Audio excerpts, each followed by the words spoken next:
तो सर ये जो हो रहा है अभी right now what is happening Afghanistan Pakistan, हमें जो पुराना जो ग्रेट गेम था उसकी याद आ रही है कि एक तरफ तो पाकिस्तान और अफगानिस्तान में आपस में एक्सचेंज चल रहा है, फायर एक्सचेंज किया जा रहा है, आर्टिलरी भी आ गई है, और दूसरी तरफ उनके जो फॉरेन मिनिस्टर हैं, एक्टिंग फॉरेन मिनिस्टर, वो भारत में बैठे हुए हैं और भारत में कह रहे हैं कि साहब आइए आप इन्वेस्ट कीजिए।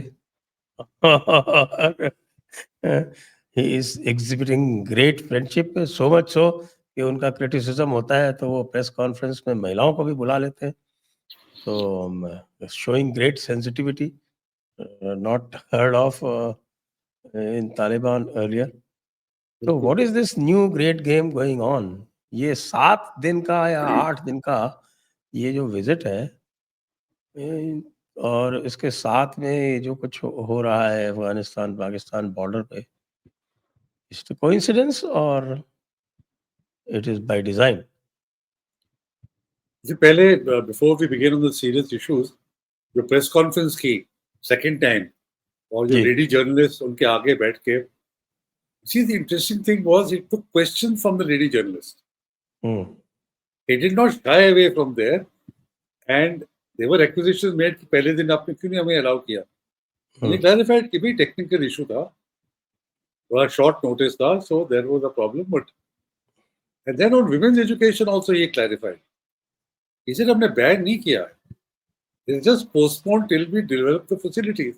अब कितनी देर पोस्टपोन होता है ये तो नहीं उन्होंने कहा, but that was the. So it was interesting कि अगर आप उनके साथ इंगेज करो rather than shutting them up, तो ये भी it has to be a gradual process. Can you imagine a Taliban minister कि ये लेडी जर्नलिस्ट से क्वेश्चंस कर रहा है? Who could have imagine? So I think this is one important take away from the visit. और काफी hard hitting questions भी थे। हाँ बिल्कुल हार्ड हिटिंग क्वेश्चन भी थे, और ये भी कि Taliban you can modify step by step gradually by engagement. By shutting them up आप कुछ अचीव नहीं करेंगे, फिर दिन the backs go up. But इस तरह से आप उनका मॉडिफाई बिहेवियर करना, शायद ये भी ट्राई करके देखना चाहिए. Coming to the more substantive thing, इसी जहां तक मुझे लगता है कि जो अफगानिस्तान और पाकिस्तान की जो झड़प हुई है, Pakistan is literally come to the end of their patience. जिस तरह से पिटाई की है तालिबान ने, टीटीपी ने उनकी, कि औरंगजेब में एक लेफ्टिनेंट कर्नल मेजर और 11 सोल्जर्स, अगले दिन तीरा में भी 11 सोल्जर्स एंड ए मेजर, फिर वो पुलिस स्टेशन नॉक ओवर किया. तो I think Pakistan has said कि भी हमें कुछ तो दिखाना पड़ेगा, and they may have got some intelligence कि नूर वली मसूद काबुल में है और इस जगह पर है. तो 9th की नाइट को उन्होंने उसको टारगेट किया.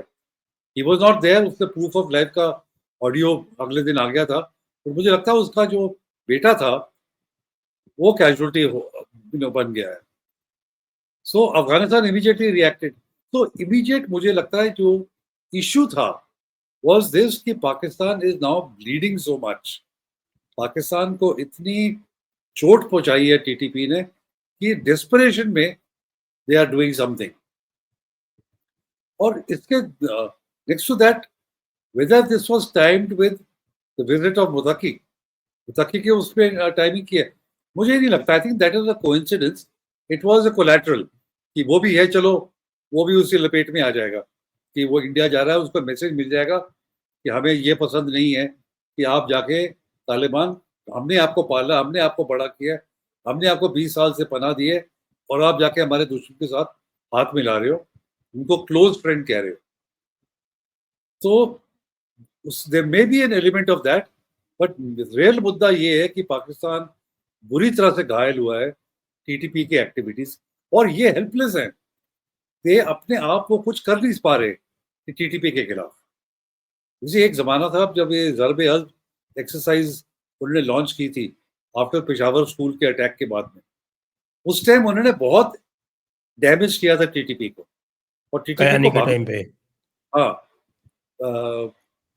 उनको भागना पड़ा था ये अब अफगानिस्तान में पनाह लेने के लिए. इस टाइम मुझे लगता है पाकिस्तान आर्मी के पास ना वो कुवत है, ना वो फाइनेंशियल रिसोर्सेज, ना वो कैपेबिलिटी, और ना वो विल पावर है to go after the TTP. Otherwise आप जितने देखो कैजुअलिटीज, मैं देख रहा था पिछले क्वार्टर, थर्ड क्वार्टर की जो स्टैटिस्टिक्स हैं, there is a think tank in Islamabad, CRSS, उसने बताया कि पिछले क्वार्टर में, from the second quarter, casual fatalities have gone up by 46%, और 900 फेटिलिटीज हुई है। That means Sanjay ji 300 fatalities a month for a country of the size of Pakistan. आपके अगर 300 लोग मारे जा रहे हैं हर महीने, महीने आफ्टर महीना, तो क्या बताता है कि आपकी सिक्योरिटी सिचुएशन कैसी है, आपकी आर्मी की स्ट्रेटजी, कुवत, थिंकिंग, इंटेलिजेंस तो बिल्कुल बकवास है। अब वो इसको कवर अप कैसे करे? मुशर्रफ समझता है कि वो मर्द मोमिन या पता नहीं क्या है, अपने आप को समझता है, but he Munir, can't Munir, मुल्ला Munir. he can't tackle this। तो दे हैव टू दिखाना है, अपने अपने लोगों को दिखाना है कि नहीं भाई, you know we are in the game, और देखो तालियां बजाओ कि हमने उनके घर में घुस के मारा है उनको, you know that attitude. But ये जानते नहीं कि ये तो तालिबान है, अफगान है। Next day they reacted along the entire length of the Durand line. 2600 kilometre में कितने पोस्टों पे उन्होंने अटैक किया, एंड सीरियस अटैक्स। कितनी चौकियां नष्ट कर दी है, कितने लोगों को, सोल्जर्स को मारा है, कितने सोल्जर्स को कैप्चर किया है, और प्रिजनर्स हैं वो। ऑफ कोर्स सिर्फ पाकिस्तान ने उनको परेड कर रहे हैं, उनके वीडियोस आ रहे हैं, उनके फोटोज आ रहे हैं। हाँ, और वो रो रहे हैं। पाकिस्तान की तरफ से कुछ नहीं आ रहा। हाँ नहीं, होंगे तो आएंगे ना। वो तो अपने आप को बड़ा बड़ा चढ़ा के कह रहे कि हमने 200 ख्वारिज मार दिए और ये कर दिया और वो कर दिया, बट कहाँ पर है, यू नो एविडेंस तो दिखाइए। जैसे सिंदूर के एविडेंस की टाइम क्या में, बात है सर? अब उन्होंने भारत में कब एविडेंस दिखाई जो वहां एग्जैक्टली एग्जैक्टली, ना वहां दिखाई ना यहाँ दिखा रहे हैं। तालिबान तो एविडेंस दिखा रहे हैं, तालिबान तो एविडेंस दिखा रहे हैं। तो अब मुझे लगता है थोड़ा बहुत ठंडक पड़ जाएगी, सारी अटेंशन इस पे डाइवर्ट हो जाएगी कि प्रिजनर्स को रिलीज करो, डेड बॉडीज को वापस करो। एंड यू नो बाकी कंट्रीज है ऑल्सो, रीजनल कंट्रीज ने कहा है कि भाई इस तरह का नहीं, बिकॉज दोनों बरादरी मुस्लिम ममालिक हैं, अल्लाह अकबर दोनों कहने वाले हैं, और ये आपस में लड़ रहे हैं। तो यू लड़ नो रहे इट हैं, तो भी दोनों दोनों अल्लाह अकबर करके लड़ रहे हैं।